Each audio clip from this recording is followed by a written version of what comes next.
আমার নবীর সামনে এক মহিলা সাহাবী এসে বললেন, ইয়া রাসূলুল্লাহ, আমার কি বিয়ে নাই?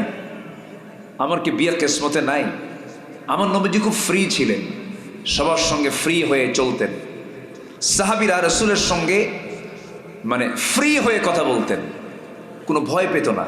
নবীজি ভয়ের কোনো মানে অপশন রাখেন নাই। রাসূলকে দেখে যে কেউ ভয় পেত এমনটা না। রাসূল ছিলেন মুখ গমটা মানুষ না হাসি খুশি মানুষ? হাসি খুশি। পেটে খাবার নাই কিন্তু মুখের হাসি ফুরাতো না। দেখবেন কিছু কিছু লোক আছে হাসেও না কান্দেও না, কিছু লোক আছে না এরকম ধরনের। ওদের বউরা যে সংসার কেমনে করে আমার বুঝে আসে না। ওদের বউরা হয়তো মাঝে মাঝে দোয়া করে, আল্লাহ এই মরবে কোন দিন, একটু হাসি থাকা দরকার। আমার নবীজি সবার সঙ্গে মিশে যেতেন। এক মহিলা এসে বলে, হুজুর আমার কপালে কি বিয়ে আছে? কেন? কই বিয়ে তো হয় না আমার। রাসূল বললেন, কেন? বিয়ে তো অবশ্যই হবে, আমার অনেকগুলো সাহাবী আছে, বিয়ে হয়ে যাবে, যাও। ওই মহিলা সাহাবী বললেন, ইয়া রাসূলুল্লাহ, আমি তো জেনে তেন পুরুষকে পছন্দ করি না, আমি সেই পুরুষকে আমি পছন্দ করব, সে আমার স্বামী হবে যে জামাতের সঙ্গে 5 ওয়াক্ত নামাজ পড়বে, রমজান মাসে রোজা রাখবে, 5 ওয়াক্ত নামাজ পড়বি, রমজান মাসে রোজা রাখবি। শুধু 5 ওয়াক্ত নামাজ পড়লেই হবে না, কিয়ামুল লাইল তাকে করতে হবে, এবং রমজান মাসে রোজা রাখলেই হবে না, তাকে গোটা বছর নফল রোজা রাখতে হবে। এই জাতীয় শর্ত যখন দেওয়া হলো, নবীজি মুস্কি মুস্কি হাসি মেরে বলছেন, এ কেমন জাতীয় শর্ত হলো? গোটা রাত নামাজ পড়বে, 5 ওয়াক্ত নামাজ পড়বে, রমজান মাসে রোজা রাখবে, গোটা বছর রোজা রাখবে, বইয়ের হক আদায় হবে কখন? কি কথা কি বুঝতেছেন? এত বড় শক্ত শর্ত যখন নবীর কানে চলে গেল, রাসূল বললেন, ঠিক আছে মহিলা, দেখি আমি চেষ্টা করে দেখব, দেখি কি করা যায়। নবীজি প্রস্তাব দিলেন। হঠাৎ করে সামনে থেকে একজন স্বামী মুস্কি হাসি মেরে বলছে, হুজুর আমি রাজি আছি, আমি তারে বিয়ে করব। বিয়ে হয়ে গেল। বিয়ে হয়ে যাওয়ার কয়েক মাস পরে নবীর সামনে মহিলা এসে বলতেছে, ইয়া রাসূলুল্লাহ, যে শর্তের ভিত্তিতে বিয়ে হয়েছিল আমার স্বামী কোনো শর্ত রাখে নাই, সব শর্ত ভঙ্গ করেছে। রাসূল বলেন, মহিলা, তুমি যার বিরুদ্ধে নালিশ করতে এসেছো সে তো তোমার স্বামী হতে পারে, কিন্তু সে তোমার সাহাবী। এক মুখে কথা শুনবো না, তোমার স্বামীকেও হাজির করো। বিচারকের দায়িত্ব এক মুখে কথা শোনা না, 2 মুখে কথা শোনা। বিচারের শর্ত কি? 2 মুখে কথা শুনতে হবে, মুখোমুখি হতে হবে। কিন্তু বিগত 16 বছর যে রায়গুলো হয়েছে, 2 পক্ষ না 1 পক্ষ। অটো রায়। কি রায়? অটো রায়। সাকা চৌধুরী নাম শুনেছেন তো? সালাউদ্দিন কাদের চৌধুরী। সালাউদ্দিন কাদের চৌধুরী, যাকে ট্রাইব্যুনালের রায় দিয়ে চট্টগ্রামের বড় একজন নেতা ছিল, হেভিওয়েট একজন নেতা ছিল। তার বাবা ছিল একজন পাকিস্তান পার্লামেন্টের একজন স্পিকার, অনেক বড় লিডার তিনি ছিলেন। তার ছেলে সালাউদ্দিন কাদের চৌধুরী, উনি ওই ট্রাইব্যুনালকে বলেছিলেন এটা অচল ট্রাইব্যুনাল। বুক উঁচু করে বলেছিলেন, অনেক শক্ত শক্ত কথা বলেছিলেন। সম্মানিত ভাইয়েরা, সম্মানিত বন্ধুগণ, যে রায়গুলো হয়েছে, আল্লামা সাঈদীর বিরুদ্ধে যে মামলা হয়েছিল, যে মামলা সাজিয়েছিল, সেই মামলার যে 1 নম্বর সাক্ষী, তার সঙ্গে আমার দেখা হয়েছিল পিরোজপুর গত 17 আগস্ট। শুকরঞ্জন বালি। আমি তাকে বললাম, দাদা বাবু, আপনি হলেন সরকার পক্ষের সাক্ষী, আপনি আমাদের পক্ষে আসলেন কেমনে? বলে, এত বড় নির্জলা মিথ্যা কথা কি বলা যায়? আমার চোখে সাঈদীর মতো ভালো মানুষ আমার চোখে দ্বিতীয়টা পড়ে নাই। একটা হিন্দু, তাকে ইন্ডিয়ায় ঢুকায় দেওয়া হলো, 5টা বছর জেল খেটেছে, হাত পা গুঁড়ো করে দিয়েছে, তাকে অনেক প্রস্তাব দিয়েছে, এরপরেও কোনো প্রস্তাবে তাকে রাজি করানো যায় নাই। তার ঈমান নাই, কিন্তু ঈমানের গুণ আছে। আর আমার দেশে কিছু কাঠমোল্লা আছে, এলেম আছে, কিন্তু মুনাফিকি করে ঈমান বিক্রি করে ফেলে। কি রায়গুলো দিল? সাক্ষী কোন সাক্ষী? ঘটনা হলো ৭১, সাক্ষীর জন্ম হলো ৭৬। সাক্ষীর জন্ম যদি ৭৬ হয় আর ঘটনা যদি ৭১ হয়, তাহলে দেখলো কেমনে? রুহের জগৎ থেকে দেখছে। কিসের জগৎ থেকে? রুহের জগৎ থেকে। কম কথা। রায়গুলো দিয়ে দিল। আল্লামা সাঈদীকে শেষ পর্যন্ত তারা শেষ করতে পারছে না। ওদের গাজলে এই জনপ্রিয় ব্যক্তিকে রাখা তো আমাদের জন্য চরম বিপদের কারণ। এই কথা চিন্তা করে তারা করলো কি, একটা নাটক সাজালো 15ই আগস্টের আগের দিন থেকে। নাটক সাজায়া একটা সুস্থ মানুষকে হসপিটাল কি বল জেলখানা থেকে বের করে সুস্থ মানুষকে নিয়ে গেল হসপিটালে। সন্তানদের সঙ্গে সাক্ষাতের সুযোগ করতে দেওয়া হলো না। জেলখানা থেকে সুস্থ মানুষকে ধরে হসপিটালে ভর্তি করায় একজন সুস্থ মানুষ হাসি মুখে ঢুকলেন। জেলখানায় আটকিয়ে রেখে পয়জনিং করে, বিষ প্রয়োগ করে তাকে শহীদ করা হলো। এই তাফসীর মাহফিলের এই প্ল্যাটফর্ম ছিল তার প্ল্যাটফর্ম। অতএব তারই গড়ানো এই প্ল্যাটফর্ম থেকে জানাতে চাই, যাদের চক্রান্তের মধ্য দিয়ে আল্লামা সাঈদীকে হত্যা করা হয়েছে, অবিলম্বে তাদেরকে গ্রেফতার করা হোক, চূড়ান্তমূলক শাস্তি নিশ্চিত করা হোক। চান কারা কারা? হাত উঁচু করে দেখা।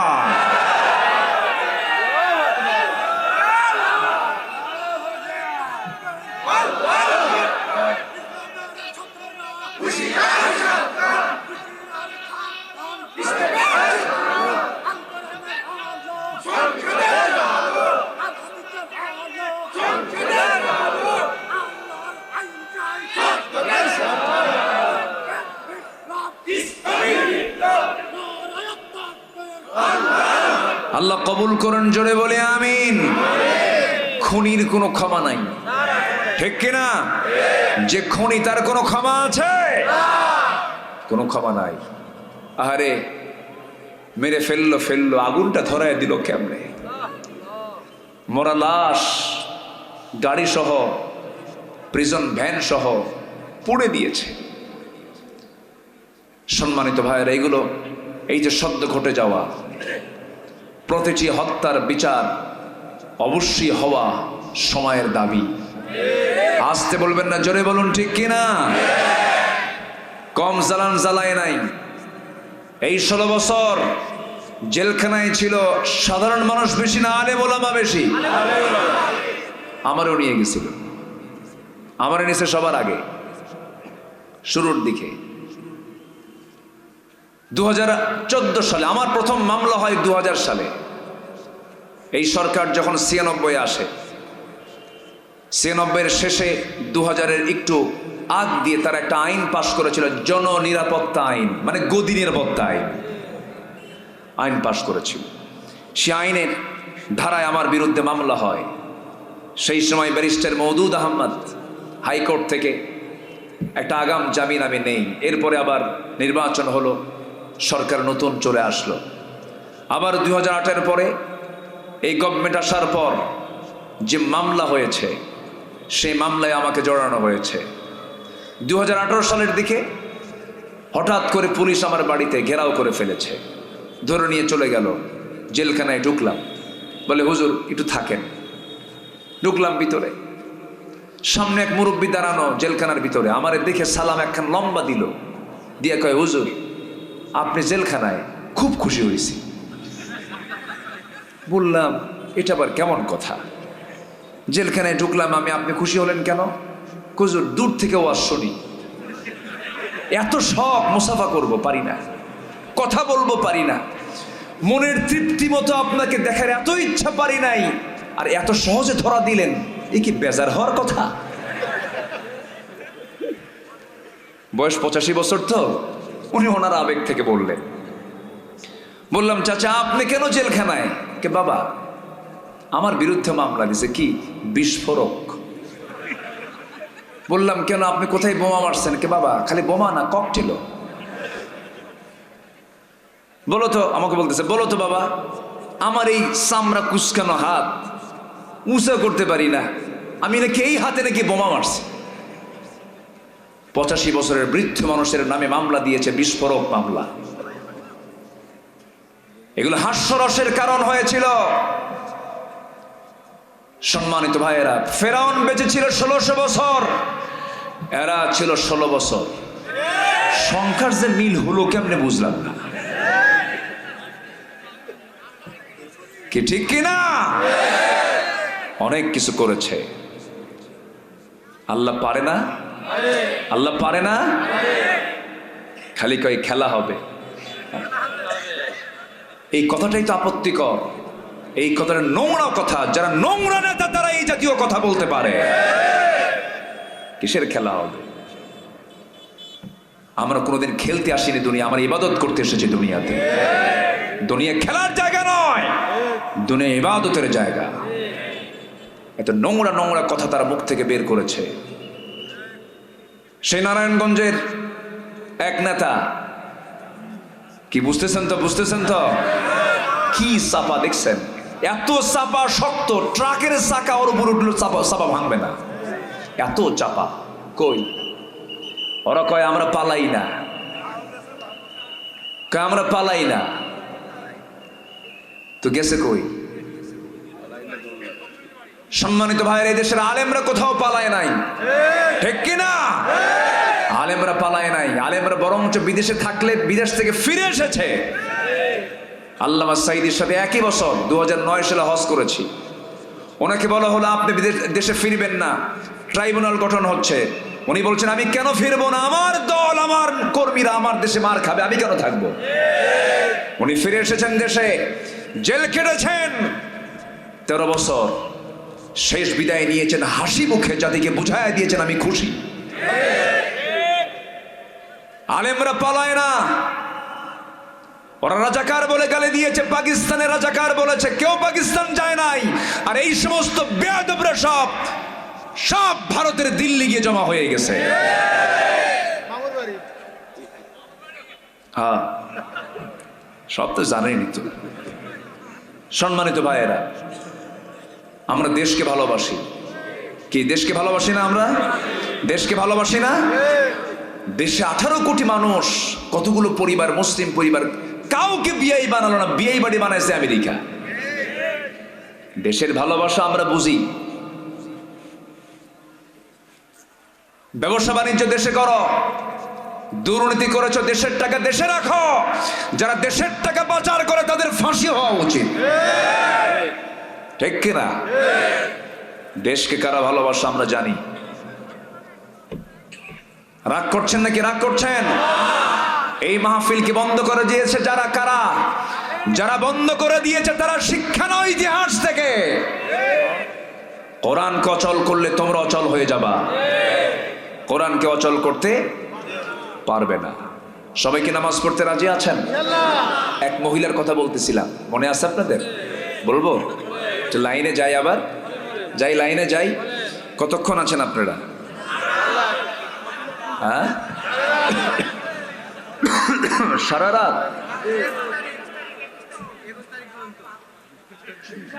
ও ওরে, গ্রামার তো ভালোই খাটায় দেখি। 20 তারিখে দাওয়াত দিয়ে 21 তারিখে নিবে। আমার আগামীকাল মাহফিল বেশি দূরে না, মাত্র হবিগঞ্জ। কি কথা কি বুঝতেছেন? মানে সিলেট। আবার তারপরের দিন মাহফিল হলো বেশি দূরে না, চট্টগ্রাম।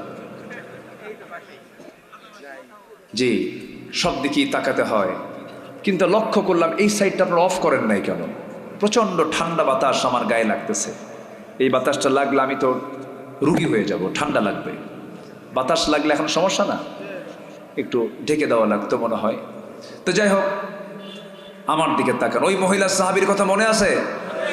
এসে স্বামীর বিরুদ্ধে নালিশ করতেছে কার কাছে? নবীর কাছে। রাসূল বললেন আমি তো মানবো না তোমার কথা, তোমার স্বামীরে ডাকো। দুজনকে এক জায়গায় করলেন। এবার রাসূল বলছেন মহিলা বলো,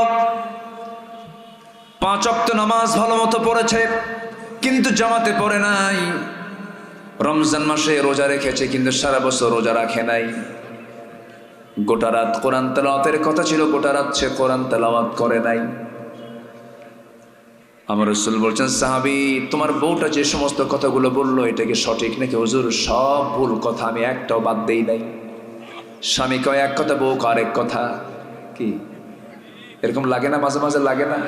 স্বামী স্ত্রীর দ্বন্দ্ব হয় কি না? মনে হয় সব ফেরেশতা বসে আছেন আপনারা। স্বামী স্ত্রীর দ্বন্দ্ব কি লাগে না? লাগে না? হ্যাঁ লাগে কি না? আর আমারও তো লাগে। না লাগলে মহব্বত হবে কেমনে? একটু অভিমান, একটু একটু রাগারাগি, একটু ক্ষোভ, একটু অভিমান, অনেক কিছু অনুরাগ আসে, এতে মহব্বতটা আরো গাঢ় হয়। সারাদিন কথা কয় না, সন্ধ্যার দিকেও কথা কয় না, হঠাৎ করে আপনি একটা ডাক মারছেন, কি আসে না নাই বলেন তো? আসে না নাই? কত কি হয়। কিন্তু মাওয়াদ্দাত ওয়া রাহমাহ, আল্লাহু আকবার, আল্লাহ তাআলা স্বামী স্ত্রীর মধ্যে রেখে দিয়েছেন শুধু মহব্বত না, রহমত। জোরে বলেন সুবহানাল্লাহ। মহব্বতও আছে, রহমতও আছে। এটা বেহেশতি ফ্লেভার। আলহামদুলিল্লাহ বলেন। কি ফ্লেভার বলেন তো? বেহেশতি ফ্লেভার আছে স্বামী স্ত্রীর মধ্যে। আল্লাহ মহব্বত গুলো বাড়ায়া দেন। জোরে বলি আমিন, আরো জোরে আমিন। কি মহব্বত আল্লাহ তাআলা রেখে দিয়েছেন। বুড়ি 85 বছর বয়স বুড়ির, আর বুড়ার বয়স 90 বছর। বুড়ি চলে গেছে মেয়ের বাড়িতে বেড়াতে, বুড়া বাড়িতে একা থাকে। ছোট্ট একটা বাটন ফোন আছে, ফোন দিয়ে বুড়িকে ফোন দিয়ে বলে, হ্যালো ডার্লিং, তুমি কখন আসবা? বলেন তো, দৈহিক কোনো চাহিদা আছে? দেহের মধ্যে কিছু আছে, কিন্তু বুড়া বুড়িকে ছাড়া বাঁচে না, বুড়ি বুড়াকে ছাড়া বাঁচে না। মরিচ পাকলে ঝাল কমে না বাড়ে? বাড়ে। এই মহাব্বত কে দিয়েছেন? আল্লাহ দিয়েছেন। যখন নবীর কাছে যখন স্বামীর বিরুদ্ধে নালিশ দিয়ে দিল, নবীজি বললেন, সাহাবী কতটুকু সত্য হুজুর? বুঝতে সে ভুল করেছে, আমি বুঝায়া দেই। কি বুঝায়া দিবা বলো?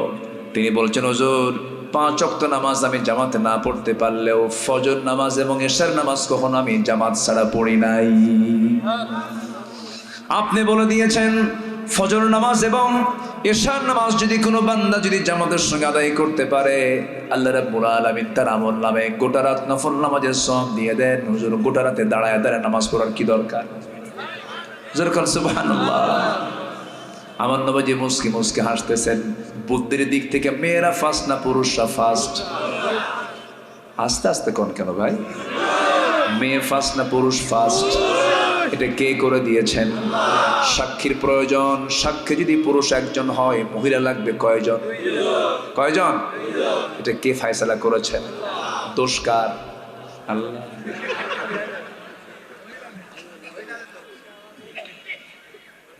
মেয়েদেরকে সম্পত্তি অর্ধেক করে দিয়েছেন, তাও আল্লাহর ফয়সালা। এর মানে আমার মা ভুল বুঝবেন না, আল্লাহ আপনাদেরকে জ্ঞানটা অর্ধেক করে দিয়েছেন, একটু কম করে দিয়েছেন। কারণ সমান সমান বুদ্ধি হলে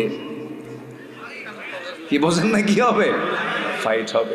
আল্লাহ বোঝেন তো, বুদ্ধি সমান সমান হলে পরে মিলবে না, দুইজনই বুদ্ধিজীবী হয়ে যাবে। যত বড় জ্ঞানী মহিলা হোক না কেন, দেখবেন প্রধানমন্ত্রী হলেও, বড় বড় নেতা হলেও, যদি কোনো মহিলা যদি বড় কোনো মহাজ্ঞানী হয়ে যায়, কিন্তু তাদের রান্নাঘরটা দারুণ পছন্দের, রান্না করে তারা যেয়ে বসে। আবার মেয়েদেরকে যখন আপনি প্রশংসা করবেন, পুরুষকে প্রশংসা করলে পরে পুরুষ মাইন্ড করে। আর মেয়েদের যদি আপনি প্রশংসা করতে নিয়ে বলেন, তুমি আমার চোখে, আপনি যদি আপনার বউকে বলেন খুব সুন্দর, আয়নার সামনে গিয়ে বলবে না আমি আসলেই সুন্দর। ঠিক কিনা? এটা মেয়েদের নেচার। কেন দিয়েছেন আল্লাহ রাব্বুল আলামিন? তাদের আকলটাকে একটু খাটো করে দিয়েছেন। আকলটাকে খাটো না করলে পরে তো সংসারের জীবন হতো না। মেয়েদেরকে একটু প্রশংসা করবেন বেশি বেশি, দেখবেন তারা খুব খুশি হয়ে যাবে। বউ যদি কালো হয়, কখনো কালো বলে সম্বোধন করবেন না। বউ যদি একটু খাটো হয়, খাটো বলে সম্বোধন করবেন। রাসূল মানা করে দিয়েছেন। কোনো স্ত্রীর দুর্নাম কখনো করবেন না, স্ত্রীর কোনো ব্যাড সাইড কখনো স্ত্রীর সামনে প্রকাশ করবেন না। আমার নবী আম্মা জান খাদিজা, নবীজির চাইতে 15 বছরের বড় একজন বুড়ি মহিলা ছিলেন। রাসূল মাঝে মাঝে বলতেন, আমার খাদিজা যদি আমার জীবনের শেষ সময় পর্যন্ত থাকতো, আমার দ্বিতীয় কোনো বিবাহের প্রয়োজন হতো না। জোরে বলেন সুবহানাল্লাহ। আম্মা জান আয়েশাকে বলতেন, আয়েশা তুমি আমার চোখে সবচেয়ে শ্রেষ্ঠ, আমি তোমাকে দারুণ ভালোবাসি। আমার নবীজি খুব পছন্দ করতেন আম্মা জান আয়েশাকে। মাঝে মাঝে বলতেন, ও হুমায়রা, ও সুন্দরী, এইদিকে আসো, আপনার বউটাকে আপনি সুন্দর করে সম্বোধন করে ডাক দিন, সুন্দর করে মোহাব্বত করুন, কাছে টানুন, আল্লাহর কাসাম পরিবারটা জান্নাতের টুকরা হয়ে যাবে। শাসন দিয়ে বউকে ভালো করতে পারবেন না, পিটায় বউটাকে ভালো করতে পারবেন না, সুন্দর একটি ব্যবহার করুন।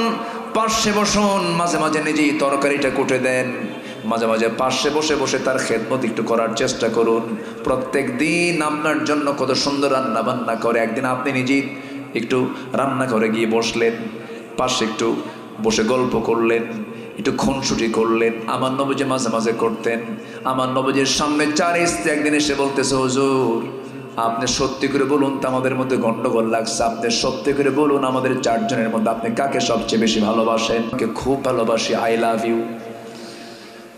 কি কাকে বলবে? আজ থেকে কাকে বলবেন? স্ত্রীকে, নিজের বউ কিন্তু। এটার জন্য মনে থাকে, তাহলে বউকে আই লাভ ইউ বলা জায়েজ আছে না নাই? উহিব্বুক, আমি তোমাকে দারুণ ভালোবাসি আয়েশা, এই যে তোমাকে 2টা খেজুর দিয়ে গেলাম, এই তথ্য যেন কোনো আমার স্ত্রী কানে না যা, আমি তোমাকে খুব ভালোবাসি। কিন্তু এই কথা বলে আম্মা জান আয়েশার ঘর থেকে আবার অন্য বউয়ের ঘরে ঢুকলেন, অন্য স্ত্রীর ঘরে গিয়ে একই কথা বলেন, 2টা খেজুর দিয়ে আসলেন। 4 স্ত্রীর ঘরে 8টা খেজুর সমান করে দিয়ে একই কথা, একই বক্তব্য দিয়ে, পছন্দ করে মোহাব্বতটা দিয়ে চলে আসলেন।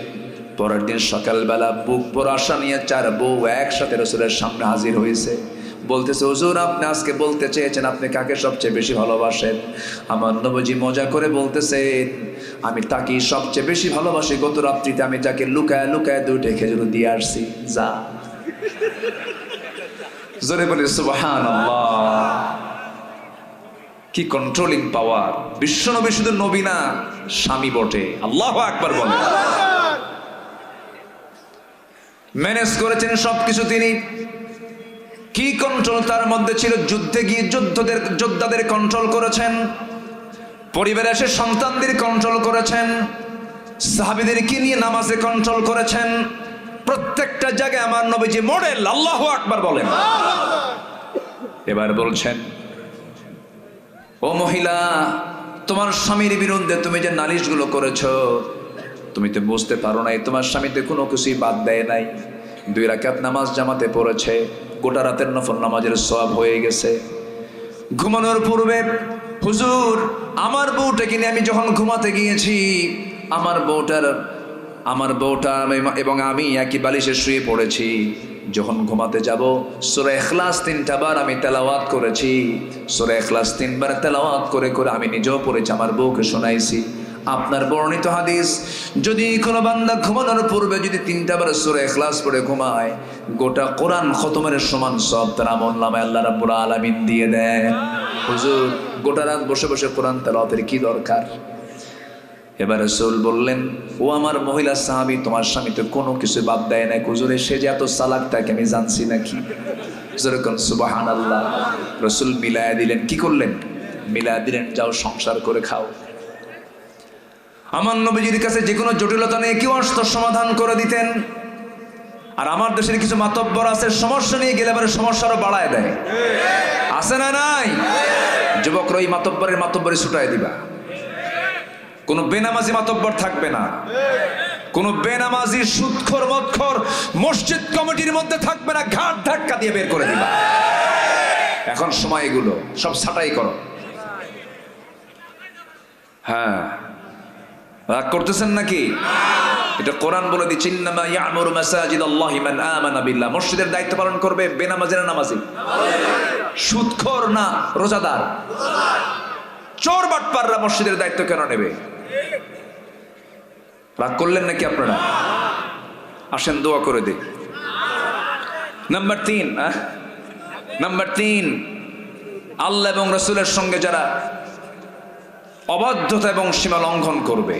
আমি যেখান থেকে তেলাওয়াত দিয়ে শুরু করেছিলাম, দেখেন মূল পয়েন্টে আসতে কত সময় লেগে যাচ্ছে। আল্লাহ রাব্বুল আলামিন বলেন, وَمَن يَعْصِ اللَّهَ وَرَسُولَهُ وَيَتَعَدَّ حُدُودَهُ يدخله نارا خالدا فيها وله عذاب مهين জোরে বলুন আল্লাহু আকবার। আল্লাহ এবং রাসূলের সঙ্গে যারা সীমা লঙ্ঘন করবে আল্লাহ তাদেরকে চূড়ান্ত জাহান্নাম দিয়ে দিবেন, স্থায়ী জাহান্নাম দিয়ে দিবেন। চরম শাস্তি তাদের জন্য বরাদ্দ হয়ে যাবে, তাদের দোয়া কবুল হবে না। নাম্বার 4, আল্লাহর সঙ্গে যারা শিরিক করবে। নাম্বার 5, সামনে পেছনে যারা পরনিন্দা করবে। নাম্বার 6, আল্লাহকে ভুলে থাকবে যারা, মন্দ কাজের যারা আদেশ করবে। নাম্বার 7 হলো শয়তানের পদাঙ্ক যারা অনুসরণ করবে। নাম্বার 8 হলো রিয়া বা লোক দেখানো কোনো ইবাদত যারা করবে তাদের কোনো দোয়া আল্লাহর দরবারে মঞ্জুর হবে না। নাম্বার 9 হলো কুফরি যারা করবে তাদের কোনো দোয়া কবুল হবে না। নাম্বার 10 হলো আল্লাহর সঙ্গে যারা মিথ্যা দৃঢ় অঙ্গীকার করবে তাদের কোনো দোয়া কবুল করবেন না। তিনি কে? নারায়ে তাকবীর, নারায়ে তাকবীর। বসেন। অনেক বড় মাহফিল, চুয়াডাঙ্গা থেকে মাহফিলে লোক আসছে, পার্শ্ববর্তী থানা থেকে লোক এসেছে, 50 কিলোমিটার 30 কিলোমিটার 40 কিলোমিটার লোক থেকে লোকগুলো এসেছে। যত বড় মাহফিল হয় উচিত তত দ্রুত মাহফিলে উঠে দ্রুত মাহফিল শেষ করা উত্তম হয়, এটা উচিত। তবে যাই হোক, কেউ উঠবেন না না বলে আমি এতটাই খুশি হয়েছে আপনাদের উপরে। 12 বছর আগে আপনাদের যে আদব আখলাক ছিল এখনো সে আদব আখলাকটাই আছে, বলি আলহামদুলিল্লাহ। অনেক সুন্দর, আপনারা কেউ নড়াচড়া করেন নাই। বসুন। দোয়াটা কি মাহফিলের একটা অংশ না বলেন তো? একটা অংশ তো, শেষ ফিনিশিং তো এটা। দোয়া না করে আপনি যাবেন, এটা কেমন কথা? আর একজন উঠতে নিলে সবাই তাকে ফলো করে, বরঞ্চ তাকে উচিত তাকে বসায় দাও। একটু বসেন। এই যে আপনি উঠতেছেন, আমার আলোচনার আগ্রহ হারিয়ে যাচ্ছে। বসেন। কেউ না উঠি আমরা, তাহলে ইবাদত কবুল হবে। আমি এই 10টা পয়েন্টের যে কথাগুলো বললাম ব্যাখ্যা দিয়ে বলতে পারলাম না। মাহফিলটা যদি 5 দিন হতো তাহলে মজা করে কিছু কথা বলা যেত। আগামী থেকে আমি এরকম একটা প্ল্যান আমি হাতে নিয়েছি, একই জায়গায় মিনিমাম 3টা দিন করে মাহফিল করা। কেমন হয় বলেন তো? এটা ভালো হয় না? এটা এই মাহফিল আমার কাছে একটা মডেল মাহফিল মনে হয়েছে। এই প্রত্যন্ত অঞ্চলে এত সুন্দর একটা তারা সাজানো গোছানো তারা আয়োজন করেছেন। আল্লাহ তুমি এই মাহফিলকে কবুল করো, জোরে বলি আল্লাহুম্মা আমিন। এই মাহফিল কমিটিকে তুমি আল্লাহ কবুল করো। যে যেখানে আছেন আমার ভাইরা, আমরা জাস্ট 12টার ভিতরেই মাহফিলের আমরা সমাপ্তির দিকে আস্তে আস্তে চলে যাব। সম্মানিত বন্ধুগণ, যে যেখানে আছেন আমরা সবাই আস্তে করে বসে পড়ি, একটু জিকির করি লা ইলাহা ইল্লাল্লাহ। সাইদিনের সঙ্গীত, সাইদিনের সঙ্গীত চাচ্ছে। আরো জোরে লা ইলাহা ইল্লাল্লাহ সুবহানাল্লাহ ওয়ালহামদুলিল্লাহ।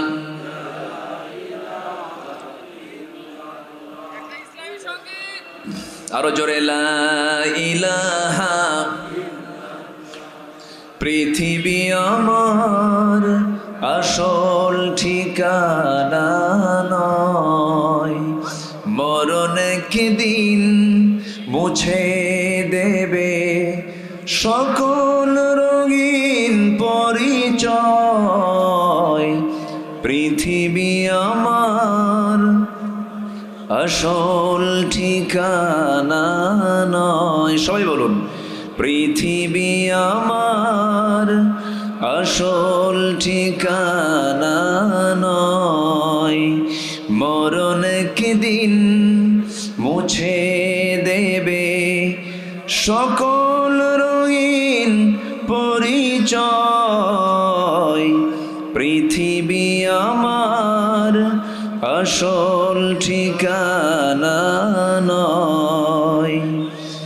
মিছে মানুষের বন্ধন, মিছে মায়া স্নেহ প্রীতি ক্রন্দন, মিছে জীবনের রংধনু সাত রং, মিছে দুদিনের অভিনয়। পৃথিবী আমার আসল ঠিকানা নয়, মরণ একদিন মুছে দেবে পরিচয়, পৃথিবী আমার আসল ঠিকানা নয়।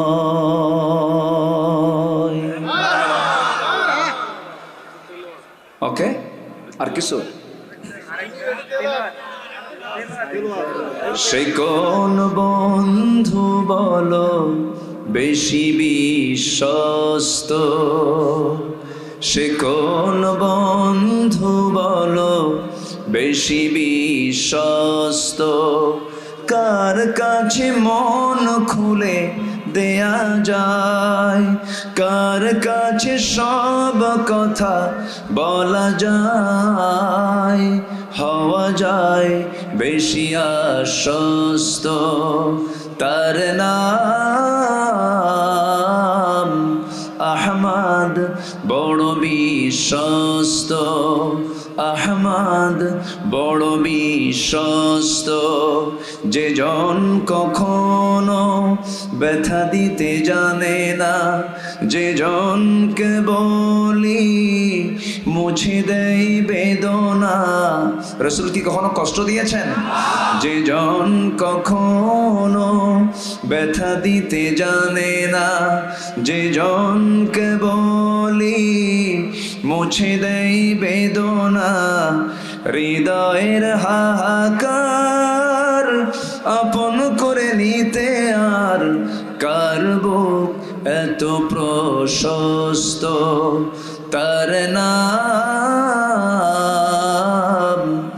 আহমদ বড় বিশ্বস্ত, আহমদ বড় বিশ্বস্ত, আহমদ বড় বিশ্বস্ত।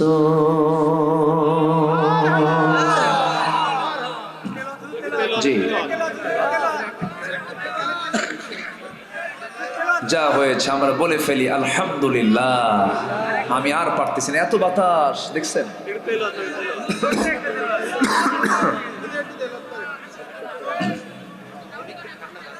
দেখছেন কি বাতাসটা মারতেছে।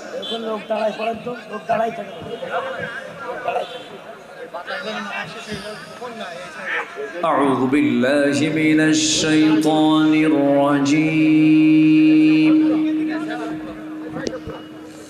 بسم الله الرحمن الرحيم. الله أكبر.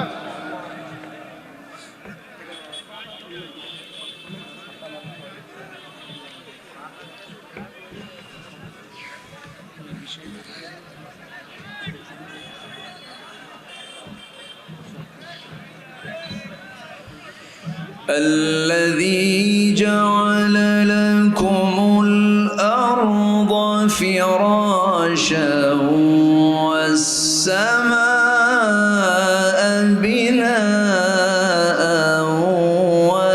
وأنزل من السماء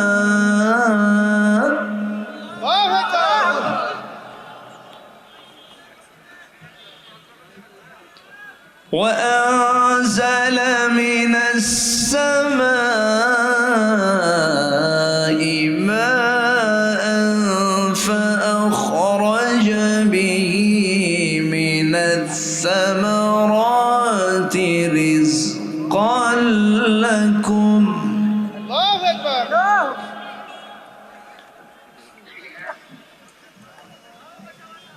فلا تجعلوا لله أندادا وأنتم تعلمون.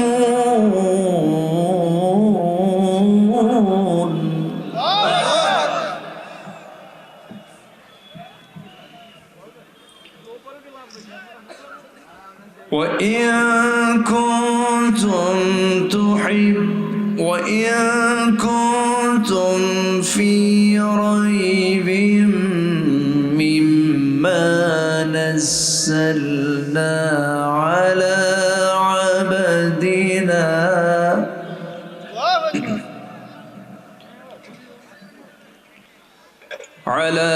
عبدنا فأتوا بسورة من مثله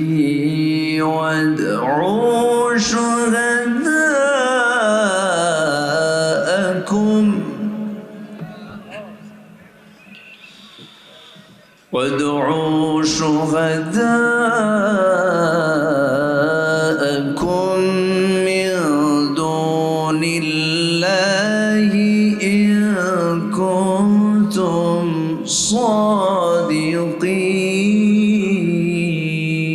صادقين صدق الله العلي العظيم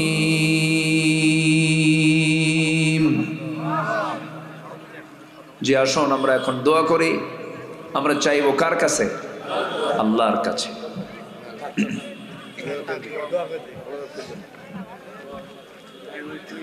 আমি সবার কাছে দোয়া চাই সবাইকে আমার জন্য দোয়া করবেন এই গুড়দহ তরুণ সংঘ আমি আগেই বলতে চেয়েছিলাম ভুলে গেছি গুড়দহ তরুণ সংঘ তারা একটা অ্যাম্বুলেন্স কিনবে কি কিনবে অ্যাম্বুলেন্স এই এলাকার ইমার্জেন্সি যারা রোগী তাদেরকে হসপিটালে পৌঁছানোর জন্য তারা একটা অ্যাম্বুলেন্স কিনবে সে অ্যাম্বুলেন্সে অসুস্থ লোকগুলো তারা হসপিটালে যাবে তাদের কোনো খরচ বহন করতে হবে না তো অ্যাম্বুলেন্স ক্রয়ের জন্য যদি তরুণ সংঘ আপনাদের দ্বারস্থ হয় আমরা অবশ্যই তাদের পাশে আমরা দাঁড়াবো জোরে বলি ইনশাআল্লাহ জোরে বলি ইনশাআল্লাহ একটা ঘোষণা গেল আল্লাহ তুমি গুড়দহ তরুণ সংঘকে সামাজিক সকল সেবায় নিয়োজিত থাকার তৌফিক তুমি আল্লাহ দিয়ে দাও আসুন আমরা আল্লাহর কাছে চাব আল্লাহর কাছে প্রার্থনা করব সবাই বলি ইয়া আল্লাহ আমার জীবনের সগীরা কবিরা ছোট বড় সব গুনাহ তুমি আল্লাহ মাফ করে দাও জোরে বলুন ইয়া রাব্বাল আলামিন আল্লাহুম্মা আমিন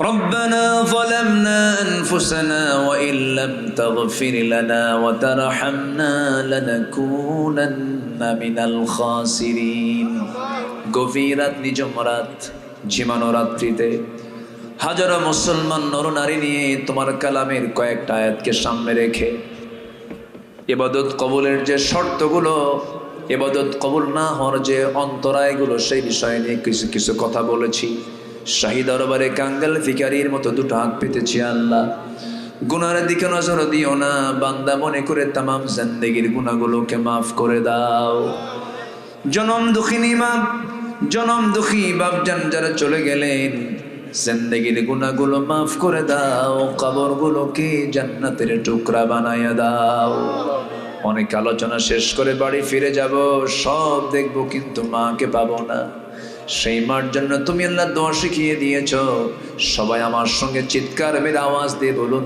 রব্বিরহামহুমা কামা রব্বায়ানি সগীরা আওয়াজ দিয়ে বলেন রব্বিরহামহুমা কামা রব্বায়ানি সগীরা বিশেষ করে মাহফিলটার আয়োজন করলেন যারা শোনার জন্য আসলেন যারা বিনিময়ে কিয়ামতের এই কঠিন ময়দান যেদিন কেউ কাউকে চিনবে না এমনকি মা সন্তানকে পর্যন্ত স্বীকার করে বসবে সেই কঠিন মুসিবতের দিনে মাহফিল সবার জন্য নাজাতের মাধ্যম তুমি আল্লাহ বানায়া দিও তোমার বান্দাগুলোকে নিয়ে এমন সময় হাত তুলেছি মুসলমানদের পায়ের তলায় মাটি নাই 180 কোটি মুসলমানের দুনিয়া একটু আমারও তুমি আল্লাহ পাঠায়া দাও বাইতুল মুকাদ্দাস তুমি আল্লাহ মুসলমানদের হাতে তুলে দাও কাশ্মীরকে বাঁচাও ফিলিস্তিনকে বাঁচাও সিরিয়াকে বাঁচাও আয় আল্লাহ তাআলা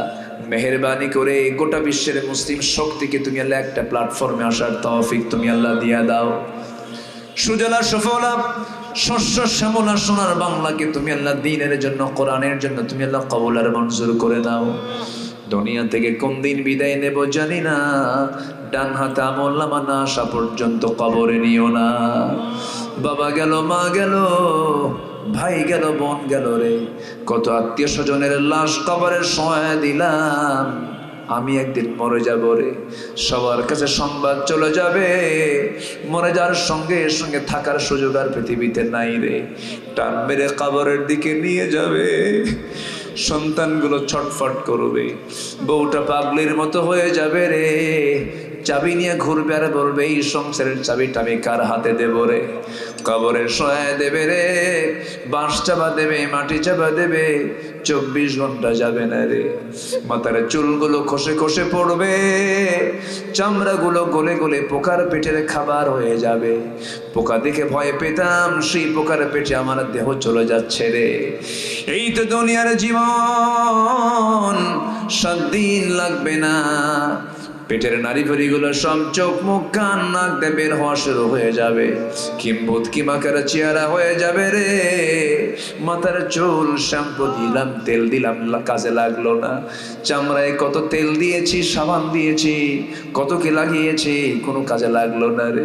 মাত্র 3টা মাসের ব্যবধান, কবর খনন করে যদি দেখা হয় কয়েকটা হাড় ছাড়া কিচ্ছু মিলবে না সেই কবরের মাটিতে।